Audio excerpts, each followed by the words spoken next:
Noong araw na naging tunay na binata, ang peking binata na may pulang mata ay nais ibalik ang kasunduan sa akin. Naalala ko ang aking kasintahan na bagong buntis. Tugon ko, hindi na kailangan, mayroon akong gusto. Nang mahulog ang tinta, bigla na lang may lumutang na ilang linya sa aking harapan. Nakakatawa. Ang masamang tauhan ay mabilis na tumanggi, ngunit kapag nakita ang pangunahing tauhan, tiyak na magbabago ang isip. Pero ang pangunahing tauhan ay matibay pa ring pinili ang peking binata. Ang masamang tauhan ay patuloy na humahabol sa pangunahing tauhan. Sa huli, napilitang umalis ang pangunahing tauhan, at ang masamang tauhan ay pinagsabihan ng kanyang pamilya. Dahil sa galit ng pangunahing tauhan, siya ay nagdusa ng malupit na kamatayan. Pinaluhod ko ang aking mga mata. Naramdaman kong napaka-absurdo. Paano ko maaring makipag-ugnayan sa isang estrangherang babae? Sa oras na yon, may narinig akong mga hakbang sa likuran. Ang peking binata ay punong-puno ng luha at mabilis na lumapit. Nagsasalita siya. Ito ang aking kapatid. Ang kasunduan ay dapat para sa aking kapatid. Lumiko ako. Nakatagpo ako ng pamilyar na mga mata. Siya ang aking kasintahan na nag-alaga sa akin ng 5 taon at nagdadala ng aking anak. Nang makita ni Liu Ruyan ang aking mukha, may lumitaw na takot sa kanyang mga mata, ngunit ito ay sandali lamang. Agad niyang pinigilan ang kanyang emosyon at nagpakita ng isang magalang at malamig na anyo. Magandang araw, Ginoong Shen, unang pagkikita. Pagkatapos ay itinaas niya ang kanyang kamay ng mahinahon. Anong sinasabi mo, Ani? Ang kanyang boses ay banayad ngunit hindi mapag-aalinlangan. Huwag kang magulo. Ang kasunduan ay matagal nang naitatag, hindi ito mababago. Ang mga komento sa hangin ay nag-umpisa ng magalit. Narito na. Ang masamang tauhan ay nag-aakto na parang kawawa, nagbubulgar ng mga lihim at pinipilit ang kasal. Malapit na niyang ilabas ang balita na ang pangunahing tauhan ay buntis na nagiging dahilan ng kasunduan. Huminga ako ng malalim. Ibinalik ko ang aking tingin mula sa kanya at kalmadong nagsalita, Ginoong Liu. Magandang araw, unang pagkikita. Ang mga komento ay nag-umpisa. Ganito lang, bakit hindi siya nag-aaway? Nag-aakto lang siya. Tingnan natin kung gaano katagal siya makakapagpanggap. Naunawaan ko na ang masamang tauhan ay nag-aatras upang makapasok. Gusto niyang makuha ako sa pamamagitan ng pagbitaw. Mukhang hindi inasahan ni Liu Ruyan na ganito ang magiging reaksyon ko. Tumingin siya sa akin. May kasamang babala at pagtatanong, sinundan ako ni Shenmu, kakausap mo lang na may gusto kang tao. Ano na ang nangyari sa inyo? Lahat ng mata ay muling nakatuon sa akin. Nakita ko ang mga mata ni Liu Ruyan. Mukha siyang nagagalit at ang kamao ni Shen Mingcheng ay bahagyang nanginginig. Tumingin ako. Nakipag-ugnayan ako sa mga tingin. Bahagyang hinila ang aking binti. Ano na ang nangyari? Babalik siya sa kanyang bayan para makipag-engagement, kaya ako ang iniwan sa impyerno. Ang sala ay tahimik. Ang ekspresyon ni Shenmu ay parang nilunok ang isang bagay na masakit. Umubo si Shenfu at nahihiyang umiwas ng tingin. Ang mukha ni Liu Ruyan ay halatang nalungkot. Si Shen Anyu ay nagtanong. Talaga bang ayaw mo na sa kasunduan? Ayaw ko na, ang tono ko ay tuwid at malinaw. Walang kahit anong pag-aalinlangan. Dahil nagmamahalan kayo, ang kasunduan ay para sayo. Muling umikot ang mga komento. Nagpapanggap, patuloy na nagpapanggap.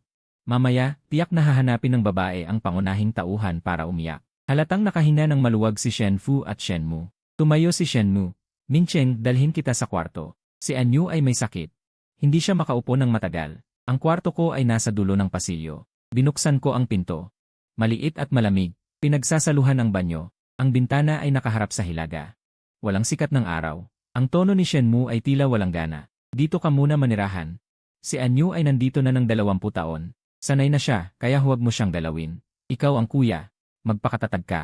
Si Shenfu ay sumunod at tumayo sa pintuan at nagdagdag ng isang pangungusap. Si Anyu ay mahina simula pagkabata, sensitibo ang isip. Sa mga susunod na pagkakataon, bigyan mo siya ng kaunting konsiderasyon. Bakit pa tayo nag-aaway? Tumingin ako sa kwarto na ito na hindi kasing laki ng banyo ni Shen Anyu. Tumango siya. Sige, nang umalis sina Shenfu at Shenmu, may kumatok sa pinto. Nakatayo si Liu Ruyan sa pintuan, ang boses ay mababa, si Shen Mingcheng. Ayusin mo ang iyong bibig. Ang nakaraang 5 taon ay isang transaksyon lamang para sa akin. Isang transaksyon ang paglapit sa iyo. Si Anyu ang taong pakakasalan ko. Tungkol sa bata sa aking tiyan. Gagawin kong tawaging tatay si Anyu. Dapat mong malaman ang iyong lugar. Tinitignan ko ang kanyang tiyan. Katatapos lang, akala ko kapag bumalik sa mayamang pamilya, maaalis ang hidwaan sa pagitan namin. Akala ko sa wakas ay makakatayo ako sa kanyang tabi ng walang takot. Sa katunayan, mula simula hanggang wakas, akala ko lang yon. Pinipigilan ko ang pag-iyak, itinaas ang aking mga mata sa kanya, si Liu Ruyan. Dito na tayo. Naguluhan siya. Lumiko ako at isinara ang pinto. Hindi ako lumingon, ngunit halatang naguluhan si Liu Ruyan sa aking sinabi. Itinaas niya ang kamay upang pigilan ang pinto. Nais sanang magsalita, ngunit biglang may narinig na mga hakbang sa pasilyo. Si Shen Anyu ay may dalang prutas. Nang makita ang aming dalawa na nag-iisa, agad na namula ang kanyang mga mata. Kuya, nasa isip mo pa rin ba na kinuha ko ang iyong kasunduan? Siya ay umiiyak at naguguluhan. Hindi ko talaga sinasadya. Kuya, kung gusto mo si Anyan, maaari akong umatras. Nang makita ni Shen Mu ang eksenang ito, nakakunot ang kanyang noo. Shen Mingcheng, pagbalik mo pa lang ay nagdudulot ka na ng gulo sa bahay. Si Anyu ay may sakit. Hindi kayang tiisin ang mga ganitong bagay. Bakit hindi mo naintindihan? Sa gitna ng gabi, pinapabola mo ang kasintahan ng iyong kapatid. Oh, nahuli na. Nangako ako na ang susunod na hakbang ng lalaki ay ilalantad ang pagbubuntis ng babae sa publiko. Mula sa likuran, narinig ang boses ni Shenmu. Anyu, huwag kang magalit. Ako ang bahala. Hindi ba dapat mag-ingay? Ang lalaki ay masyadong magaling magpanggap. Nag-level up na ang kanyang mga taktika. Nakascroll pa rin ang mga komento pero tinamad na akong tumingin. Nagsalita ang cellphone ko. Ang paglipat ng pera ni Liu Ruyan, malaking halaga. Sunod na mensahe, mabait at tamad. Dati, ikaw ay parang bibig na hindi nagkukulang. Dahil sa utang na loob ko sa'yo, nakatingin ako sa mga salitang iyon at napangiti. May utang na loob siya sa akin, 5 taon na ang nakalipas. Nang nagkasakit ang lola kong nag-ampon sa akin, kakatapos ko lang ng pagsusulit sa kolehiyo. Dumating ang sulat ng pagtanggap sa araw na yon. Nagtatrabaho ako sa isang club. Malaki pa ang kulang sa bayad sa gamot ng lola ko. Nagpa siya akong isuko ang kolehiyo.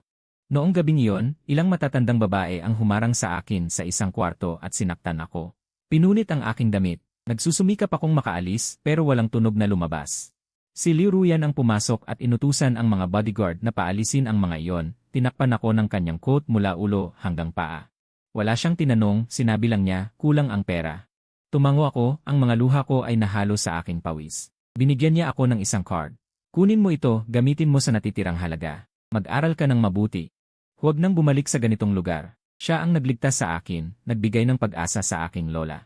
Binigyan din ako ng ibang landas. Pagkatapos, sinuportahan niya akong makapagtapos ng kolehiyo. Madalas siyang bumisita sa akin. Sa kalaunan, sa isang madilim na gabi ng ulan, nasa maliit kong apartment siya. Lahat ng nangyari ay tila natural. Bago pumanaw ang lola ko, hinawakan niya ang kamay ni Liu Ruyan at sinabi, "Sa madaling araw, ipagkakatiwala ko sa iyo." Tumango siya. Naniwala ako. 5 taon, mula 18 hanggang 23, ang pinakamagandang taon. Lahat ng iyon ay ibinigay ko sa kanya. Natutunan kong alagaan ang kanyang mga pangangailangan at tandaan ang lahat ng kanyang mga gusto. Sa kanyang pagod, tahimik siyang nakasama. Sa kanyang pangangailangan, malambing siyang nag-alaga. Kahit natutunan niyang maging mahinahon. Naiintindihan ko ang kanilang mga usapan. Sabi niya, kailangan niyang maghanap ng kasal na katulad ng kanilang estado. Pinaabot niya akong maghintay. Hintayin siyang magkaroon ng boses. Hintayin siyang ipahayag ako. Hintayin siyang magpakasal sa akin. Kahapon, sinabi niya sa akin na siya ay buntis. Wala akong pagkakataon na pag-usapan ang susunod. Tinawag ako ng pamilya Shen. Akala ko, sa wakas, ay katulad na kami. Ngunit sinabi niya sa akin na ang pakakasalan niya ay si Shen Anyu. At siya, hindi naman tunay na anak ng pamilya Shen. Hindi na kami katulad. Hinila ko ang aking labi, binuksan ang email. May isang sulat na natanggap 3 araw na ang nakalipas. Mula sa Royal Academy of Arts ng Shadow Country. Pinindot ko ang pagtanggap ng alok, si Liu Ruyan at ang batang ito. At ang nakakatawang 5 taon, ayaw ko na. Ano ang pinapanood niya kanina? Parang nasa isang webpage. Anong pinapanood niya? Siguradong may balak siyang patagilid. Gumagawa ng mas kapanapanabik na eksena. Ang mga komento ay patuloy na nag-iisip. Pinatay ko ang screen ng telepono.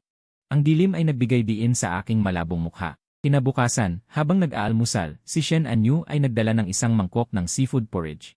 Umiti siya ng maayos. Kuya, tikman mo ito. Masarap ito. Hindi na, salamat. Magalang kong tinanggihan, ngunit siya ay nagpilit na ipasa ito. Biglang nagdilimsik siya. Ang mainit na sabaw ay tumalsik sa aking hita. Ang lahat ay nagkalat. Ang balat ko ay agad na nag-init. Masakit, huminga ako ng malalim. Agad na nag-alala si Shen Anyu. Kuya, pasensya na. Hindi ko sinasadya. Si Shen Mu ang unang nagsalita, ang tono ay may halong pagkabahala. Bakit hindi mo alam na dapat mong abutin? Si Shen Fu ay nakakunot ang noo. Talaga namang nakakabaliw.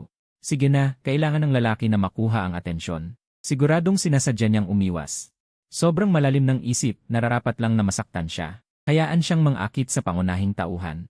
Saktong dumating si Liu Ruyan, niyakap ni Shen Anyu ang alarma sa kanyang dibdib, may pagdaramdam.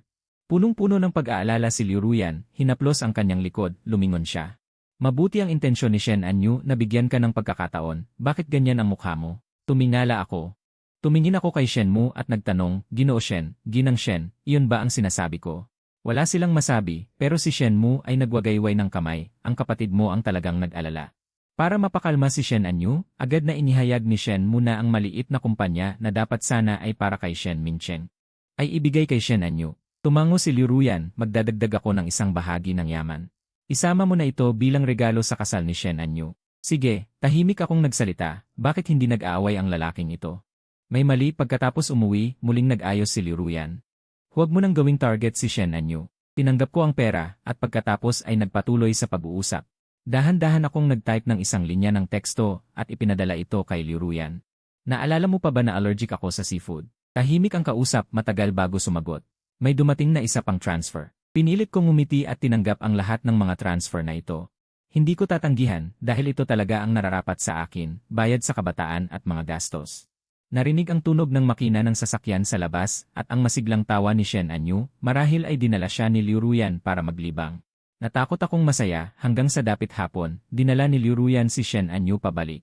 Hindi nagtagal, si Shen Anyu ay nagmamadaling pumasok sa aking silid, kuya. Nawala ang limitadong edisyon kong relo, regalo ito ni Liu Ruyan sa akin para sa kasal. Itinataas niya ang cellphone at ipinapakita ang larawan. Kilala ko ang relos na yon, 1 taon na ang nakalipas. Dinala ako ni Liu Ruyan sa auction at pinili ko ang pinakamagandang relos mula sa album. Nagbigay siya ng lantern at binili ito sa mataas na presyo. Matagal akong naghintay. Hindi niya ito ibinigay sa akin. Hindi ko napigilan ang sarili kong magtanong sa kanya. Sabi niya, hindi ko kinuha. Dumating si Shen Mu nang mabilis. Hindi ka masyadong mabuti. Hindi rin namin sinabi na kinuha mo. Nagtatanong lang ako kung nakita mo. Mahinang sinabi ni Shen Anyu, mahal ang relos na yon. Parang tinuturo niya ako na nagsasabing nagnakaw ako. Tumingin si Liu Ruyan sa akin, ang kanyang mga mata ay mabigat. May dalang pagkadismaya si Shen Anyu. Ang pagkadismayang iyon ay parang totoo, bahagyang tumusok sa akin. Bigla akong nakaramdam ng pagod, wala na akong lakas para makipagtalo. Nandito lang ako sa kwarto, hindi lumabas. Kung sakaling may masamang nangyari, pwede namang tingnan ang surveillance sa bahay. Mukhang si Liu Ruyan. May mga kamera sa sala at pasilyo. Bahagyang nagbago ang kulay ng mukha ni Liu Ruyan, at nag-iba rin ang ekspresyon ni Shen Anyu. Ay naku, anong surveillance ang titingnan? Nakakasira ng pagkakaayos. Sinabi ni Shen Mu. Sa mga sandaling iyon, nagmamadaling tumakbo ang katulong. Ginoong Anyu, nahulog ang relos sa ilalim ng kama. Inilagay ko na ito para sa'yo. Sa gitna ng lahat ng ito, talagang isang hindi pagkakaintindihan. Tila hindi naman talaga siya nagplano na magnakaw. Medyo kakaiba. May mga nag-analyze sa sitwasyon. Mukhang matigas ang mukha ni Liu Ruyan. Kumita pa siya ng kaunting pera para sa akin. Nagkamali ako sa pag-aakala. Tinanggap ko. Pagbalik sa kwarto, binuksan ko ang cellphone at sinimulang tingnan ang impormasyon ng mga flight. Bakit ko pa kailangan gawin yon? Hindi ko makita. Bahala na. Siguradong may binabalak na naman. Sinasabing ang tunay na anak ay hindi dapat makita sa salusalo.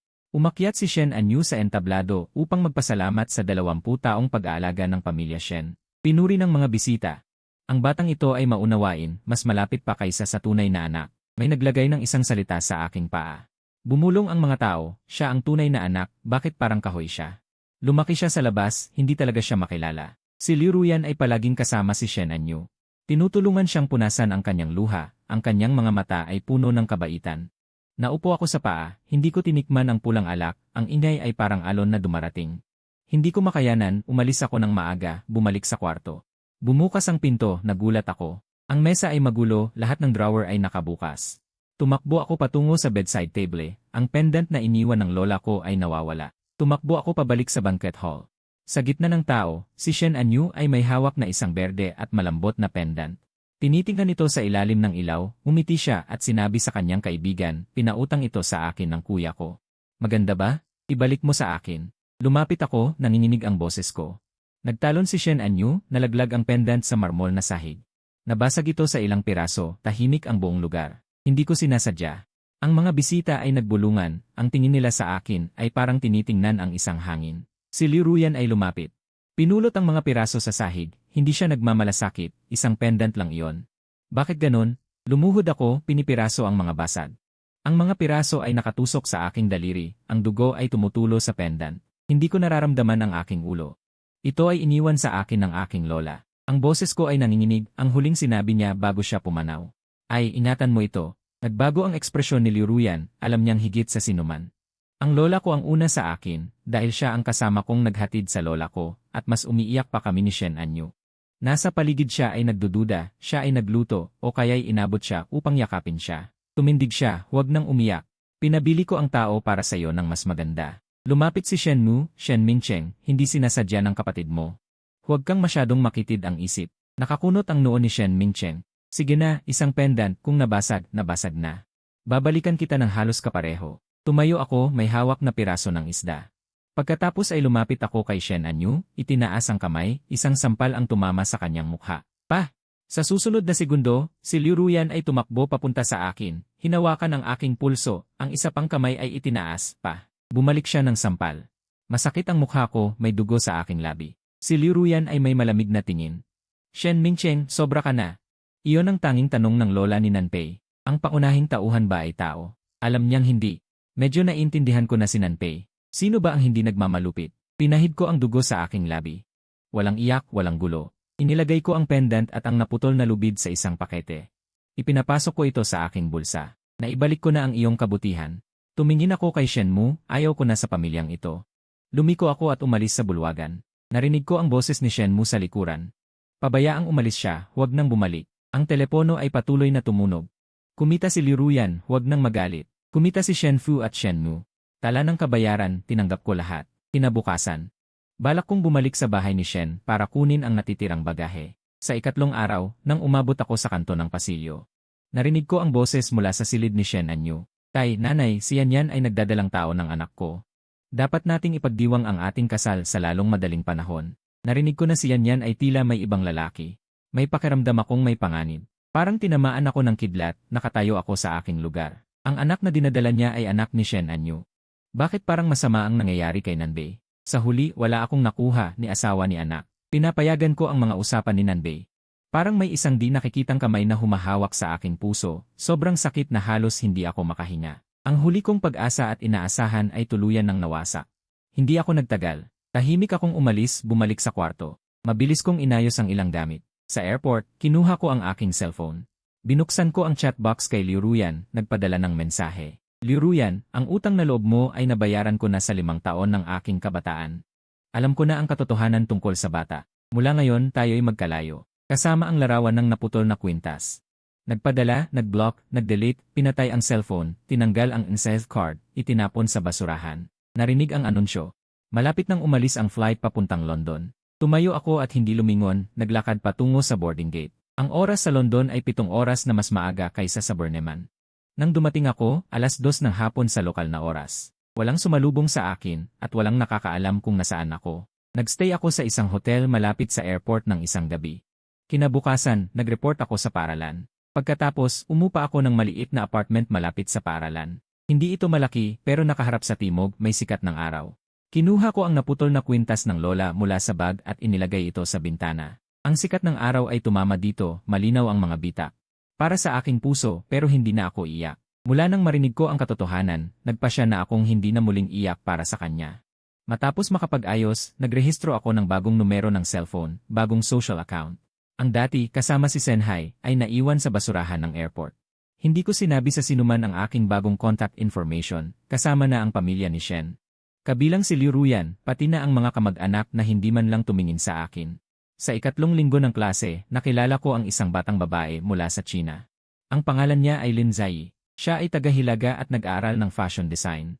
Masayahin ang kanyang personalidad, malakas ang boses kapag siya ay tumatawa. Ikaw ba ang bagong dating? Bakit hindi kita nakita dati? Yelal, kakarating ko lang. Saan ka galing? Naisip ko, walang pamilya ang tao. Siya ay nagulat sandali. Walang tanong, pinatungan lang ang balikat ko. Mula ngayon, ako na ang girlfriend. Hindi ko tinanggihan dahil matagal na akong walang kaibigan. Nang gabing iyon, dinala ako ni Lin Zai sa London Eye. Ang tanawin sa gabi ay maganda, ang mga ilaw ay nagre-reflekta sa tubig. Malakas ang hangin. Tinanong niya ako, bakit ka nandito? Sabi ko, dahil walang nakakakilala sa akin dito. Tumingin siya sa akin. Hindi na siya nagtanong. May mga tao na hindi kailangang malaman ang mga pinagdaanan mo, kailangan lang na samahan ka. Sapat na yon. Ang mga araw ay lumipas. Pumasok ako sa klase. Gumawa ng takdang aralin, namili, nagluto. Sa mga oras ng pahinga, sinubukan kong ayusin ang pendant. Ang gasgas ay masyadong malalim. Hindi ito ganap na maalis. Humingi ako ng tulong sa isang artisan na balutin ito ng platinum at maingat na tinakpan ang gasgas. Nagawa itong isang ganap na bagong likhang sining. Nilagay ko ito sa tabi ng kama at tinitingnan ito bago matulog gabi-gabi. Lola, ayos lang ako. Sana ayos ka rin dyan. Akala ko hindi ko na muling makikita si Liruyan. Hanggang sa gabing iyon, umuulan ng kaunti sa London. Lumabas ako mula sa paralan. Nagtatanghan ng payong, naglalakad patungo sa apartment. Nang makarating ako sa ibaba, nakita ko ang isang madilim na anino na nakatayo sa pintuan ng unit. Nakaitim na coat, nakasandal sa pader. Parang matagal nang naghihintay. Basang-basa ang balikat ng ulan, ngunit hindi siya alintana. Huminto ako. Ang ulan ay tumutulo sa aking sapatos. Itinaas niya ang kanyang ulo at tumama ang aming mga mata. Ang kanyang mga luha ay naglalabas ng sakit.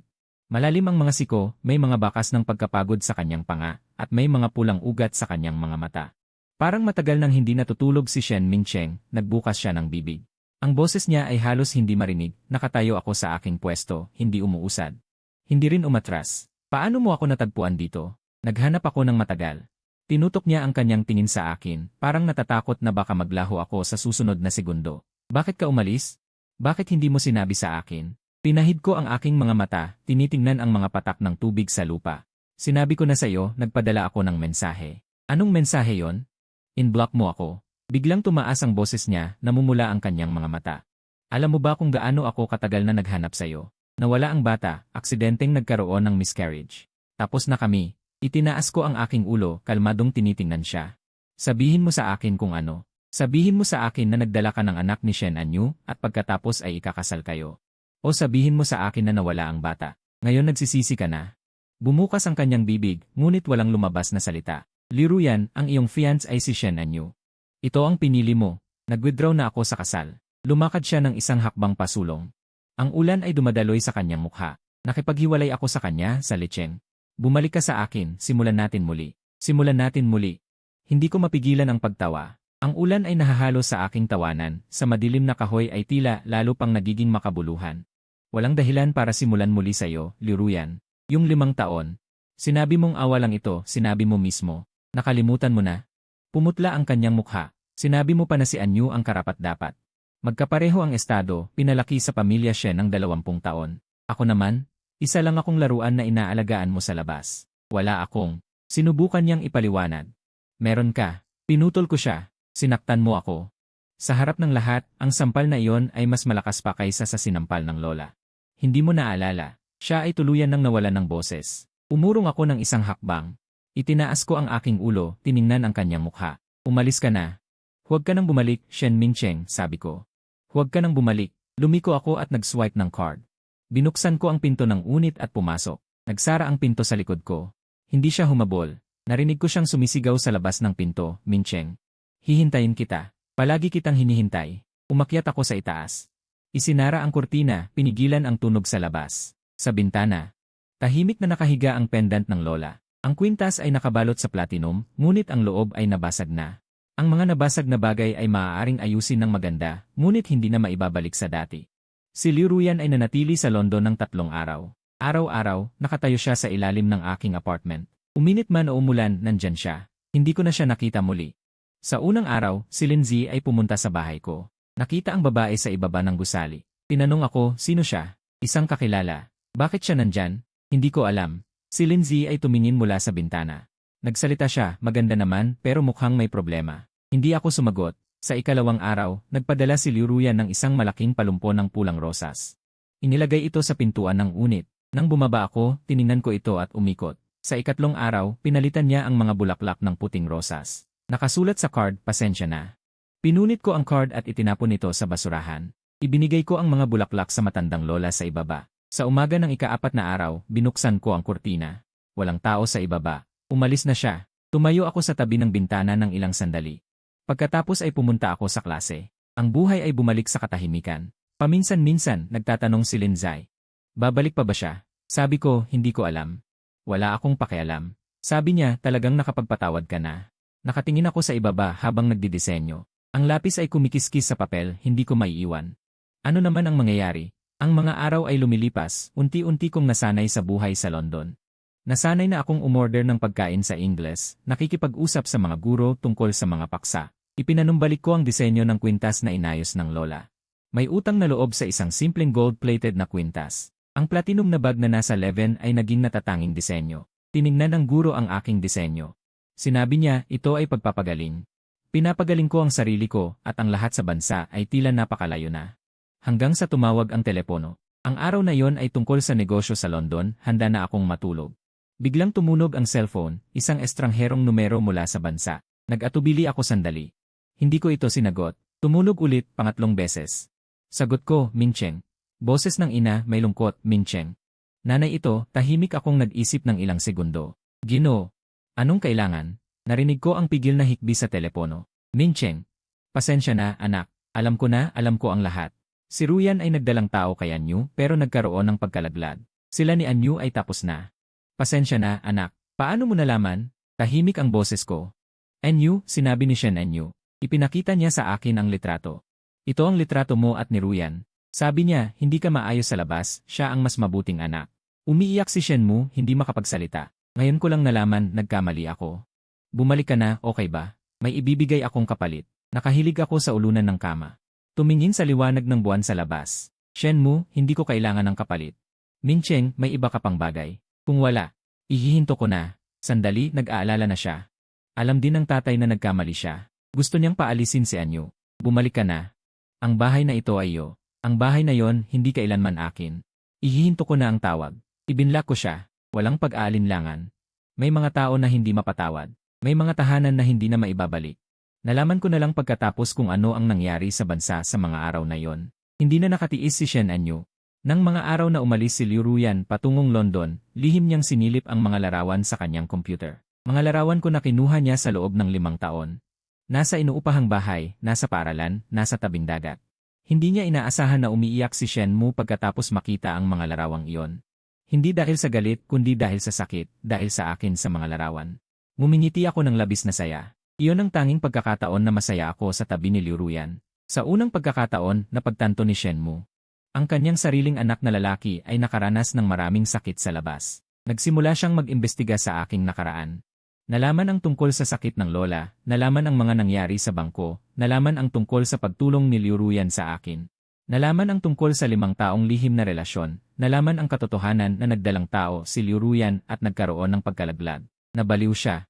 Tahimik din ang ama. Sa wakas, naintindihan nila na ang anak na kanilang pinabayaan, tinanggihan at pinalayas ay ang tunay na nangangailangan ng kanilang proteksyon. At si Shen Anyu, yung anak na inaalagaan nila sa loob ng 20 taon, ay nagsinungaling mula simula hanggang sa wakas. Nagbago na ang pamilya Shen. Pagbalik ni Liu Ruyan sa bansa, ang unang ginawa niya ay ang opisyal na bawiin ang kasal. Sa harap ng ama at ina ni Shen, inilagay niya ang kasal na simbolo sa mesa. Hindi na ako mag-aasawa. Pumutla ang mukha ni Shen Anyu. Yan, anong sinasabi mo? Sinasabi kong bawiin ang kasal, nababaliw ka ba? Para sa isang lalaking umalis, gusto mong bawiin ang kasal. Naging hysterical si Shen Anyu. Tumingin si Liu Ruyan sa kanya, walang kahit kaunting init sa kanyang mga mata. Shen Anyu, ano ang ginawa mo? Alam niya. Nag-alala si Shen Anyu. Alam niya kung ano ang tinutukoy niya. Yung limitadong edisyon na 10,000 segundo, sinadya niyang sabihin na nawala at inakusahan si Shen Mincheng, yung jade pendant. Sinadya niyang sirain. At sa maraming pagkakataon, hindi sinasadyang pinahiya si Shen Mincheng. Wala akong ginawa, yan, pakinggan mo ako. Tama na. Tumayo ang ama ni Shen, ang mukha ay malamig. Anyu, umalis ka na. Tatay, hindi ka aking ama. May resulta na ang DNA test. Iniwan ko na lang ikaw.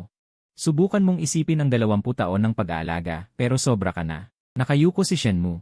Walang sinabi para tulungan siya. Sa wakas, bumigay na si Shen Anyu. Umiyak siya, sumisigaw. Nagmumura, sinasabing sila ay may paboritismo, sinasabing sila ay walang puso. Sinasabing si Shen Mincheng ang walang hiya. Walang nakinig sa kanya. Sa huli, dinala siya ng mga gwardiya palabas.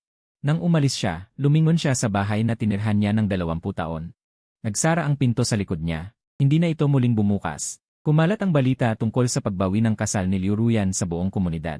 May nagsabing siya ay isang masamang babae, may nagsabing siya ay nagsisisi. Tanging siya lamang ang nakakaalam. Hindi niya kailanman tunay na nakuha ang taong iyon. Sa kanyang opisina, may bagong proyekto, isang litrato ko na nakasuot ng graduation robe. Ninakaw niya ang pagkakataon. Ang araw ay maganda noon. Ngumiti ako ng masaya. Tinitignan niya ang larawang ito araw-araw. Matagal. Pumasok ang sekretarya para magdala ng dokumento. Nakita siyang nakatingin sa kawalan. Tinawag siya ng bagong estudyante ng ilang beses bago siya lumingon. Ginoong Liu, iwanan mo na lang. Hindi na siya nakipag-ugnayan sa akin. Hindi dahil ayaw niya, kundi dahil alam niya. Alam niyang wala siyang makukuhang sagot. 3 buwan pagkatapos, natapos ko ang aking bagong serye. Gumamit ako ng pendant na inayos ng lola ko, at dinisenyo ko ang isang set ng alahas para sa mga lalaki, kwintas, cufflinks, at kwelyo. Ginamitan ng puting ginto ang mga gilid. Tungkol sa pre-approval ng bahen. Sinabi ko, hindi pangit ang bahen. Pinatunayan niyang nabuhay ka. Ang set na ito ay nagdulot ng ingay sa design exhibition sa paaralan. Inirekomenda ako ng guro na sumali sa All England Jewelry Design Competition. Iyon ang kompetisyon ng All England. Ang galing mo! Sa araw ng finals. Nagsuot ako ng isang madilim na suit na akma sa material, suot ang sarili kong dinisenyong kwintas at cufflinks, nakatayo sa entablado. Ipinakilala ko ang aking gawa. Ang set na ito ay tinatawag na bagong buhay. Ang inspirasyon ay mula sa isang jade pendant ng lola ko. Nabasag ito. Inayos ko ito at muling dinisenyo. Nandyan pa ang mga bitak, ngunit ang puting ginto ay bumabalot sa mga puwang. Ang nais kong ipahayag ay, may mga sugat na hindi maaalis, ngunit maaari itong maging bagong kagandahan. Ang mga nabasag na bagay ay maaari ring muling mabuhay. Ang mga palakpakan mula sa audience ay umabot sa akin. Nakuha ko ang gintong medalya. Ngunit sa entablado ng parangal, maliwanag ang ilaw at medyo sumakit ang aking mga mata. Naalala ko ang lola ko, naalala ko ang pendant. Naalala ko ang gabing umuulan, nakaluhod ako sa sahig ng banquet hall, pinulot ang nabasag na pendant. Noong panahong iyon, akala ko ang buhay ko ay ganito na lang. Nabiyak na, nabiyak na. Ngunit ngayon alam ko na, kahit nabasag, maaari pa rin itong muling marinig, at maaari pang maging mas makapangyarihan. Matapos ang seremonya ng pagbibigay ng gantimpala, may nagdala ng isang puting rosas sa likod ng entablado. Sa card ay may isang pangungusap lamang. Binabati kita, karapat-dapat ka. Walang pangalan. Tumingin ako sandali. Pinunit ko ang card at itinapon ito sa basurahan. Ibinigay ko ang bulaklak sa mga tauhan sa pintuan. Tinanong ako ni Lindsay, siya pa rin ba? Hindi ko alam. Hindi mahalaga. Kinuha ko ang bag ko at lumingon. Hindi na ako lumingon muli. 2 taon ang lumipas, nagtapos ako. Nakuha ko ang aking master's degree mula sa Royal Academy of Arts. At nakatanggap ako ng alok mula sa isang kilalang tatak ng alahas. Hindi ako pumunta. Gusto kong gawin ito sa sarili ko. Nagtayo ako ng sarili kong studio, tinawag itong Mingcheng, na siyang pangalan ko. Maliit ang studio. Nasa isang lumang gusali sa East London, pero maganda ang sikat ng araw. Ipinakita ko ang kwintas ng aking lola sa dingding. Bilang isang espesyal na yaman, bawat bisita ay nagtatanong, ang ganda ng kwintas na ito, ibinebenta ba? Ngumiti ako at umiling, hindi ibinebenta. Ito ay hindi ibebenta. Ang unang order ay para sa isang matandang lalaki, nagdisenyo ng isang pang-alaala na pin para sa kanyang yumaong asawa. Sinabi ng matandang lalaki, bago siya umalis, hinawakan niya ang kamay ko at sinabi, ikaw ang pinakaswerte ko sa buhay. Nang marinig ko ito, namula ang aking mga mata. Naalala ko ang aking lola. Ang sinabi niya bago siya pumanaw, kailangan maging masaya ka, Cheng Cheng. Siyempre, magiging masaya ako. Sa mga oras ng trabaho, paminsan-minsan ay kasama ko si Lindsay. Pumupunta kami sa tabi ng ilog at naglalakad. Napakatahimik ng tubig. Ang mga ilaw ay nagre-reflekta sa ibabaw ng ilog. Parang mga bituin na nabasag. Tinanong ako ni Lindsay, galit ka pa ba sa kanya? Nag-isip ako sandali, umiling. Hindi na ako galit, pero hindi ko siya kinhatred. May mga tao na hindi karapat-dapat na alalahanin. Iniisip mo pa ba siya? Bakit ko siya isipin? Mayroon akong studio, mga kaibigan, at kwintas ng lola. Abala ako. Ngumiti si Lindsay. Parang ikaw na ang sinasabi mo ngayon. Ngumiti rin ako. Parang ako na talaga. Yung hindi na kailangang umasa sa iba, hindi na kailangang magpasikat sa iba, hindi na kailangang maging mabait para sa iba. Paminsan-minsan, may mga balita mula sa bansa. Narinig ko, si Liu Ruyan ay nananatiling single. Nakadisplay ang aking larawan sa opisina. Narinig ko, si Shen Anyu ay pumunta sa Australia at hindi maganda ang kalagayan. Madalas siyang nagpo-post sa social media na parang nababaliw, nagmumura sa mga kritiko. Nagmumura kay Shen Mingcheng, nagmumura sa lahat. Narinig ko, naghiwalay sina Shen Fu at Shen Mu. Si Shen Mu ay nag-iisa sa lumang bahay, araw-araw ay sinasabi kung kailan babalik si Mingcheng. Nang marinig ko ito, nasa pagkain ako. Inilapag ko ang tasa ng gatas at tahimik na nakinig sa ulat ni Lindsay. Wala na, wala na. Hindi ka ba babalik para tingnan siya? Narinig ko, medyo malungkot siya. Pinunasan ko ang aking bibig. Malungkot siya dahil sa mga pinili niyang desisyon. Wala akong kinalaman dito. Sinubukan ni Lindsay na alamin ang aking saloobin. Minsan, talagang matigas ka. Tumayo ako at inayos ang mga pinggan. Kailangan maging matigas. Para makapagpahinga ng maayos. Sinasabi ko ito ng totoo. May mga tao Na kahit pinatawad mo, hindi sila magpapahalaga. Sa halip, iisipin nilang mahina ka. May mga pamilya, pagbalik mo, hindi ka nila pahalagahan. Patuloy lang nilang sasaktan ka. Ayaw ko nang masaktan muli. Ayaw ko nang bumalik. Lumipas ang 1 taon. Ang aking studio ay may pangalan na. Ang bagong serye ng alahas na dinisenyo ko ay lumabas sa Gili Magazine ng Ingwo at tinawag na pinakakaakit-akit na disenyo para sa mga kalalakihan. Nagsimula akong makatanggap ng mga order mula sa iba't ibang panig ng mundo. Araw-araw, abala ako pero masaya ako. Nang hapon na yon, nasa studio ako, pinapanday ang isang kalahating tapos na produkto. Narinig ko ang tunog ng pinto. Binuksan ko ang pinto. Nakita ko ang isang tagapaghatid sa labas ng pinto, may dalang kahon, si Ginoong Shen Mincheng. Ito ang iyong padala. Kinakailangan ng personal na pirma. Nilagdaan ko ang pangalan ko. Isinara ko ang pinto ng studio, umupo sa harap ng mesa at binuksan ang kahon. Nandoon ang isang maliit na kahoy na kahon. Nang binuksan ko, may isang litrato. Sa litrato ay ang naayos na pendant necklace na hapon na suot ng isang modelo. Sobrang artistiko ng kuha. Sa tabi ay may isang papel na may sulat na pamilyar sa akin. Nakita ko ang iyong obra. Napakaganda. Pasensya na. Alam kong hindi ka nababalik pero maghihintay pa rin ako. Si Ruyan. Tumingin ako ng matagal, pagkatapos ay ibinalik ko ang litrato sa kahon at inilagay ang kahon sa drawer. Hindi ko ito itinapon pero hindi ko rin ito sinagot. May mga salitang hindi na kailangang sabihin. May mga tao na hindi karapat-dapat sa iyong isang salita. Tumayo ako at lumapit sa bintana. Pumasok ang sikat ng araw at tumama sa mesa. Tumama ito sa brooch na dinidsenyo ko. Mahirap ang kalangitan sa labas ng bintana. Kinuha ko ang mga kagamitan at nagpatuloy sa pagpolish. Ang tunog ng metal na tumatama sa bato ay malinaw at matatag. Patungo sa aking buhay. Hindi na ako hihinto para sa sinuman. Hindi na ako titingin pabalik para sa sinuman. Pero ito ang huling kabanata. Ang pinakamagandang wakas ay nararapat sa mas mabuti. Ang hindi pagpapatawad at hindi pagtingin pabalik ang tunay na direksyon. Ang nasirang pendant ay naayos na. Ang nasirang puso ay okay din, ang huling bahagi ng bida ay tumama sa akin. Pero karapat-dapat siya. Ang bida ay naging sariling liwanag. Ito ang tunay na bida. Paalam, Shen Mincheng. Dapat kang maging masaya palagi.